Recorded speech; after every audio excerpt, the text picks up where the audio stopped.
हाय viewers, एक नई video के साथ आपके सामने हाजिर हैं। उम्मीद आप सब खैरियत होंगे। इस वीडियो के अंदर हम एमएल की एंट्रीज को देखेंगे कि किस तरीके से एमएल की एंट्रीज सिस्टम में जनरेट हो रही होती हैं।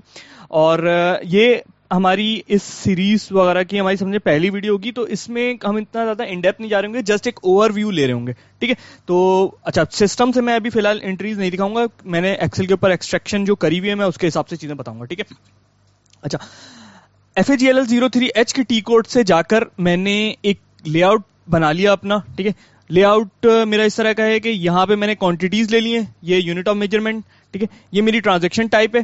ठीक है, जीएल का नाम और अमाउंट। ठीक, अब ये जो भी ट्रांजैक्शन टाइप है, ये देखें, ये मेरी सारी जो एंट्रीज हैं ये एमएल की हैं। ठीक है, ML stand for ML entries. ठीक, एमएल की जो सेटलमेंट हम चला रहे होते हैं सीकेएमएल सीपी से। ठीक है, तो अब इस एंट्री का थोड़ा सा ओवरव्यू ले लेते हैं। ठीक है, देखें, ये मेरी सारी वो एंट्रीज हैं जो कि जिनकी ट्रांजैक्शन टाइप जो है वो एमएल है।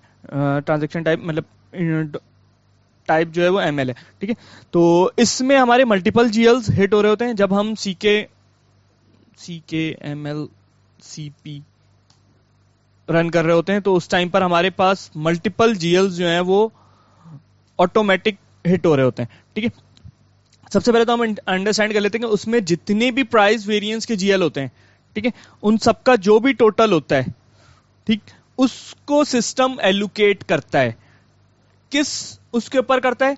जो हमारे पास स्टॉक बचा हुआ होता है, सही है, with respect to their value, मतलब उसकी क्लास के फिनिश गुड है, पैकिंग मटेरियल है, रॉ मटेरियल है, एसएफजी है या ट्रेडिंग गुड्स है। ठीक है, तो उसके हिसाब से ये डेट उसके ऊपर एलोकेट कर देता है, उनकी क्वांटिटीज वगैरह के हिसाब से।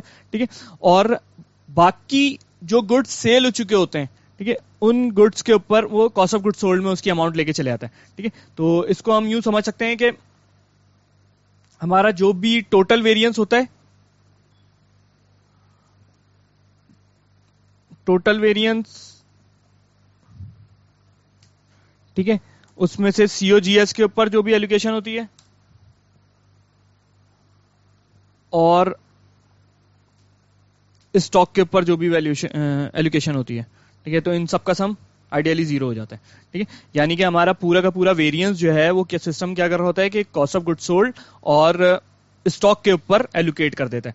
अच्छा, ये तो वो लाइक हमारे मंथ एंड क्लोजिंग अगर हमने जुलाई की कर रहे हैं तो जुलाई में उसने ये एंट्रीज देता है। इसके अलावा वेरी नेक्स्ट डे 1 अगस्त को सिस्टम जो स्टॉक की एंट्रीज जो होती हैं, ये 479 मिलियन समथिंग, इसका रिवर्सल दे देता है। ठीक है, ये देखें, इसको रिवर्सल दे देता है। ठीक है, तो ये हमने एक बेसिक अंडरस्टैंडिंग ले ली कि सीकेएमएल सीपी रन करने के बाद हमारी सिस्टम में अकाउंटिंग एंट्रीज क्या जनरेट हो रही होती हैं और उन अकाउंटिंग एंट्रीज को किस तरीके से एनालाइज कर सकते हैं।